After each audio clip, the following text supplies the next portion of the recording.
गैरसैंण में उत्तराखंड विधानसभा का सदन, सड़क पर शुरू हुआ हंगामा।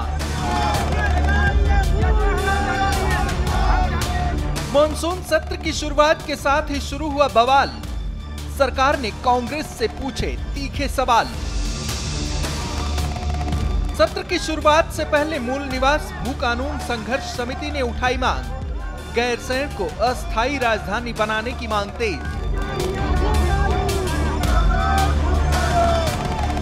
उत्तराखंड विधानसभा के मानसून सत्र का आगाज हो चुका है।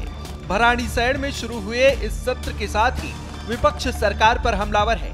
एक तरफ कांग्रेस धामी सरकार के खिलाफ आरोपों का पिटारा लेकर खड़ी है, तो वहीं भू कानून संघर्ष समिति के लोग भी अपनी मांगों को लेकर सड़क पर उतरे हैं।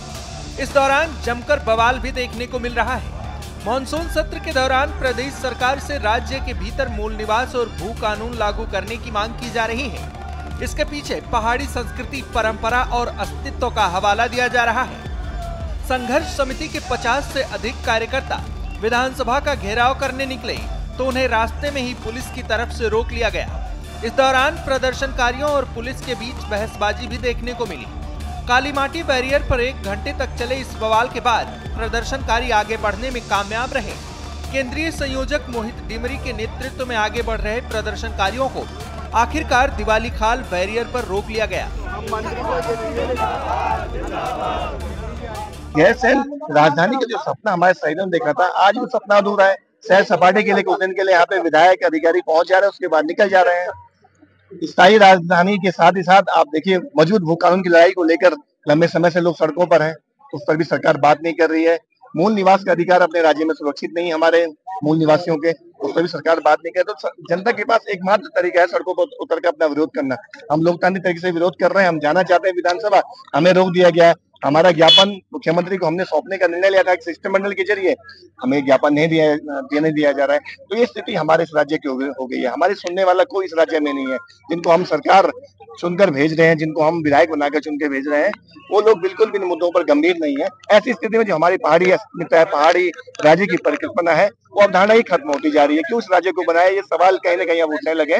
जब बाहर से आने वाले लोगों ने इस राज्य पर कब्जा जमान था, जमीनें खरीदनी थी, नौकरियां करनी थी, संसाधन लूटने थे, फिर इस राज्य को बनाने का क्या फायदा? ये सब सवाल है हमारे, इसको लेकर आगे भी हम लड़ाई जारी रखेंगे। उधर कांग्रेस ने भी धामी सरकार के खिलाफ मोर्चा खोल दिया है। कांग्रेस की तरफ से गैरसैंण को अस्थायी राजधानी बनाने की मांग की जा रही है। साथ ही सरकार से सवाल किया जा रहा है कि सरकार की तरफ से गैरसैंण के चहुमुखी विकास का वादा किया गया था। इसी सवाल के साथ मानसून सत्र की शुरुआत से पहले कांग्रेस के वरिष्ठ नेता और प्रदेश के पूर्व सीएम हरीश रावत ने 1 घंटे का उपवास किया। हरीश रावत ने गैरसैंण के विभिन्न गाँव से आई मंगल दलों के साथ गैरसैंण मार्केट से रामलीला फील्ड गैरसैंण तक रैली निकाली। हरीश रावत बोले कि गैरसैंण में सरकार ने पुख्ता विकास का वादा किया था, लेकिन अभी तक टॉर्च लेकर ढूंढने पर भी विकास नजर नहीं आ रहा है।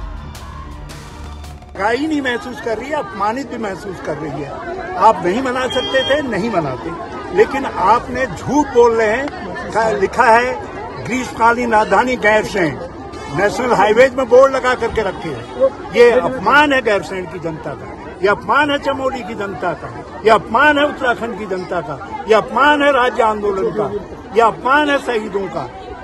इसलिए आज जो है हमको उपवास और मोमबत्ती लेकर के राजधानी ढूंढने का 16 में ही स्पष्ट कर दिया था कि हम 2020 तक गैरसैंण में सारा इंफ्रास्ट्रक्चर बनाएंगे और 2022 से पहले गैरसैंण में उत्तराखंड की राजधानी ले आएंगे।